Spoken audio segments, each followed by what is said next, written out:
கிழக்கு வாசல் வழியாக உள்ளே போகிறாரு. அவர் கோயிலுக்குள்ளே போனதுக்கப்புறமும் அந்த பிரம்மஹத்தி தோஷமும் அந்த ஆவியும் கோவிலுக்கு வெளியவே நிற்கிது. ஏன் அப்படின்னு பார்த்தீங்கன்னா, அவர் திரும்பி வருவார்ல, மறுபடியும் அவரை பிடிச்சிக்கலாம் அப்படின்னு நினச்சிக்கிட்டு அது ரெண்டும் நிற்கிதுங்க. பாண்டிய மன்னர் கோவிலுக்குள்ளே போய் சாமி கும்பிட்டு முடிக்கிறாரு. அவர் சாமி கும்பிட்டு முடிச்சதுக்கப்புறமா கடவுள் அவர் முன்னாடி வந்து, நீ கிழக்கு வாசல் வழியாக போகாத, மேற்கு வாசல் வழியாக போ அப்படின்னு சொல்கிறாரு. ஏன் அப்படின்னு கேட்குறப்போ, உன்னை பிடிக்கிறதுக்காக அந்த ஆவியும் அந்த பிரம்மஹத்தி தோஷமும் நிற்கிது, நீ கிழக்கு வாசல் வழியாக போகாமல் மேற்கு வாசல் வழியாக போ அப்படின்னு கடவுள் சொல்லிடுறாரு. அதுக்கப்புறம் பாண்டிய மன்னர் மேற்கு வாசல் வழியாக வெளியே வராரு. அவரை பிடிச்சிருந்த ஆவியும் பிரம்மஹத்தி தோஷமும் நீங்குது. பாண்டிய மன்னர் திரும்பி பாண்டிய நாட்டுக்கே போகிறாரு.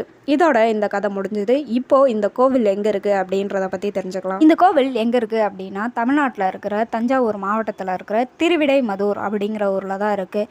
இதோட இந்த வீடியோவை நான் முடிச்சுக்கிறேன். இந்த வீடியோ பிடிச்சிருந்துச்சுன்னா லைக் பண்ணுங்கள். இந்த மாதிரி வீடியோ பார்க்குற உங்கள் ஃப்ரெண்ட்ஸ் அண்ட் ஃபேமிலிக்கு இதை ஷேர் பண்ணுங்கள். இந்த மாதிரி நிறைய விஷயம் தெரிஞ்சுக்க நம்ம சேனலை சப்ஸ்கிரைப் பண்ணி வச்சுக்கோங்க. அடுத்த வீடியோவில் நான் உங்களை பார்க்குறேன்.